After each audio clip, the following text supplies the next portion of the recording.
Aujourd'hui, je vous propose une analyse du roman La peste d'Albert Camus.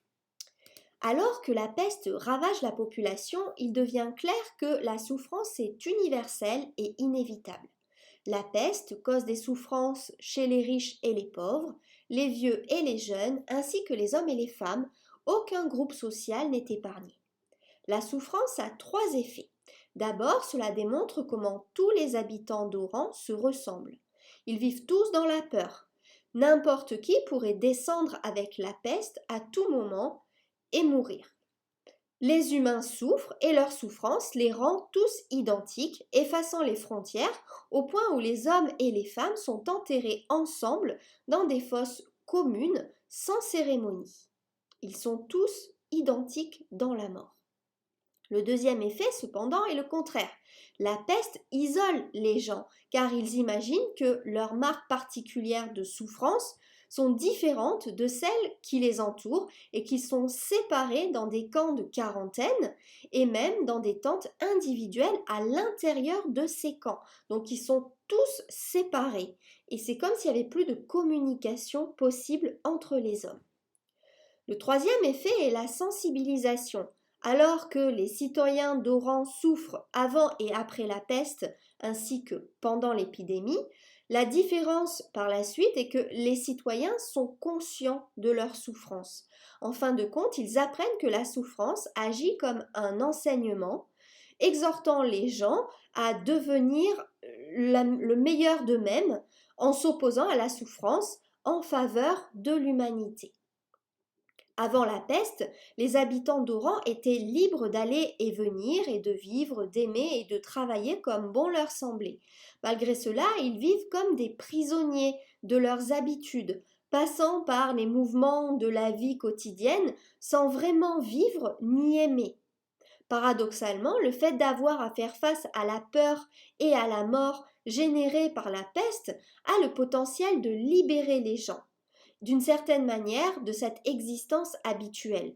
Pourtant, l'attrait de l'habitude et la tendance à se refondre dans le déni de la mortalité ramènent constamment les gens dans la captivité et l'ignorance. Cet état de captivité perpétuelle, malgré le statut de la peste, étend le concept de liberté d'une condition physique au domaine de l'émotion, de l'esprit et de l'intellect. Ainsi, la liberté réelle survit en tant qu'état d'esprit, que les portes de la ville soient ouvertes ou fermées. La liberté, en fait, elle est à l'intérieur de chacun de nous. En acceptant la mort, les gens sont enfin capables de vivre la vie. Puisque la mort fait partie de l'existence humaine, faire face à la mort, c'est faire face à une vérité fondamentale de l'être humain. Tout comme Tarou veut qu'on lui dise en toute honnêteté quelles sont ses chances de survie, les gens doivent faire face à la vérité de leur propre mortalité, sinon ils vivront simplement comme des prisonniers à cause de leur propre déni. Une fois la mort acceptée, une personne peut vraiment vivre une vie sans entrave causée par la peur. C'est peut-être la raison pour laquelle les membres âgés de la population semblent inchangés par la peur et la souffrance causées par la peste, parce qu'ils savent que de toute façon ils sont vieux et donc ils sont proches de la mort. Ils ont accepté leur mortalité et ne la redoutent plus. La peste et les scènes de guerre qu'ils vivent au quotidien rendent les citoyens d'Oran conscients de la mort. Avec la possibilité de la mort au premier plan de la vie, il devient presque impossible de vivre passivement. La mort, comme la souffrance, rend les gens égaux, puisqu'ils doivent, dans tous les cas, choisir de vivre pendant qu'ils le peuvent, et non pas vivre comme des morts vivants, prisonniers de leurs habitudes, et ensuite prisonniers de leurs peurs.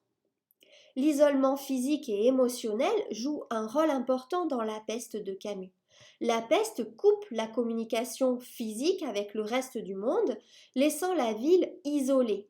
Dans la ville, les gens sont en outre isolés à l'intérieur de camps de quarantaine, dans des tentes de quarantaine individuelles et parfois chez eux. Mais l'isolement émotionnel affecte également les personnages. Par exemple, Cottard est isolé parce qu'il a peur de se faire arrêter et il se sent moins isolé lorsque la peste provoque une peur universelle chez tous les citoyens.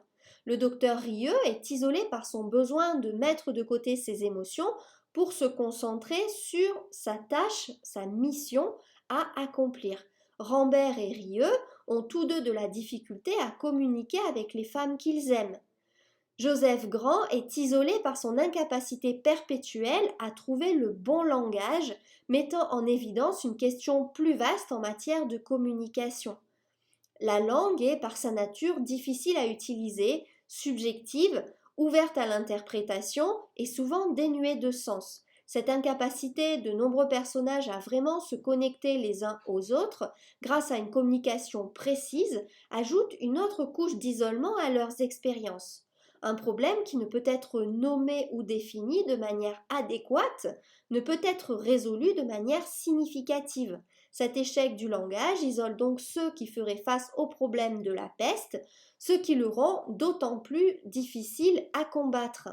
Le temps est une source constante de symboles dans la peste. Les saisons progressent du printemps à l'été puis à l'automne avec des conditions météorologiques saisonnières ou non saisonnières. La pluie, le vent et le temps chaud et étouffant ajoutent à l'atmosphère écrasante d'Oran. Peu importe la météo, les habitants d'Oran agissent comme si cela avait un sens et ce faisant imposent leur propre désir de créer du sens à cette force indifférente et imprévisible qu'est la météo, le temps qu'il fait. Ils imaginent que le temps chaud reflète la chaleur des fièvres de la peste ou que le vent propagera la peste. Ils se méfient des conditions météo qui, dans les périodes plus heureuses, signifieraient une journée à la plage.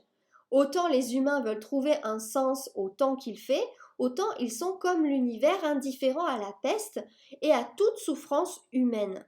Donc ils se trompent à chaque fois d'objectif.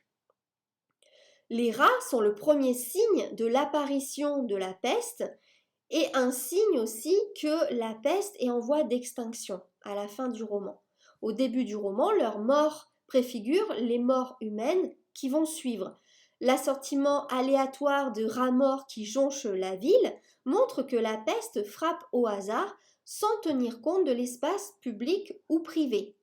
Ignorer les rats, puis prendre des mesures inefficaces contre eux devient une représentation de l'incompétence et du déni qui afflige les autorités municipales. À la fin du roman, leur retour marque la fin de la peste. De cette façon, les rats prédisent la condition humaine plutôt que de la menacer. La peste en vient à représenter d'autres sources de souffrance et d'aliénation d'une façon symbolique. D'abord et avant tout, c'est une allégorie de la montée du nazisme et des souffrances qui se sont produites pendant la Seconde Guerre mondiale. La montée de la peste parmi une population qui n'y est pas préparée est comme la montée du fascisme en Europe et la réponse inefficace à ces dangers. La destruction et la mort causées par la peste sont comparées à la destruction causée par la guerre. Les amoureux se séparent et même ceux qui sont réunis sont changés à jamais. Donc en fait, la séparation, elle est définitive. Les gens s'unissent enfin pour se battre, mais la lutte est impossible, offrant une petite victoire, mais pas vraiment de victoire finale. Pourtant, Camus souligne la nécessité pour les gens de continuer à se battre contre la peste ou contre le fascisme, le nazisme, qu'ils puissent espérer ou non la victoire. Ce qui compte, c'est la lutte.